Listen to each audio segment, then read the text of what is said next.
आताच मुख्यमंत्री महोदयांचं ट्विट वाचलं. माझा मुख्यमंत्री महोदयांना प्रश्न आहे, की तुम्ही सांगितलं, की धारावीचा समृद्धीचा आत्मा जपत जे आहे, तो आम्ही त्याच्या धारावीचा पुनर्विकास करणार. मला त्यांना प्रश्न विचारायचा आहे, की कुठला तुम्ही समृद्धीच्या गोष्टी करताय मुख्यमंत्री महोदय? तुम्ही पुन्हा एकदा धारावीकरांशी जो आहे तो विश्वासघात केलेला आहे.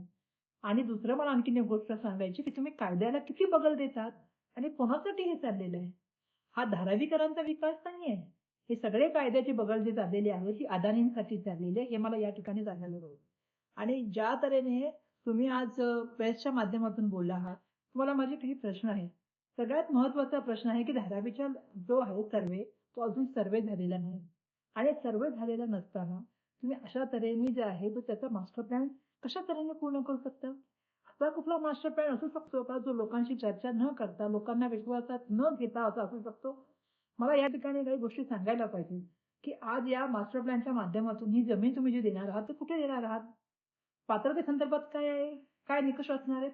या संदर्भात कुठलीही स्पष्टता न देता तुम्ही हा मास्टर प्लॅन तयार केला. खरं तर कायद्याच्या चौकटीला पण तुम्ही त्या ठिकाणी छेद देण्याचं काम केलेलं आहे. एमआरटीपी कायद्याच्या अंतर्गत तुम्ही ह्या कायद्याला बाजूला ठेवून तुम्ही पूर्णपणे केलात.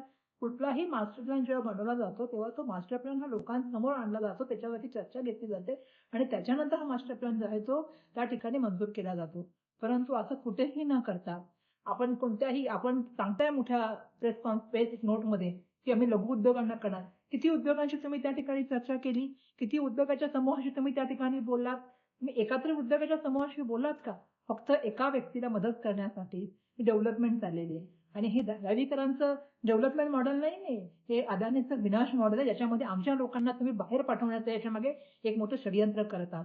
दुर्दैवाने मला या ठिकाणी सांगावं लागेल, आपण महाराष्ट्राचे मुख्यमंत्री आहात. आपण सगळ्यात महत्त्वाची भूमिका बजावत आहात.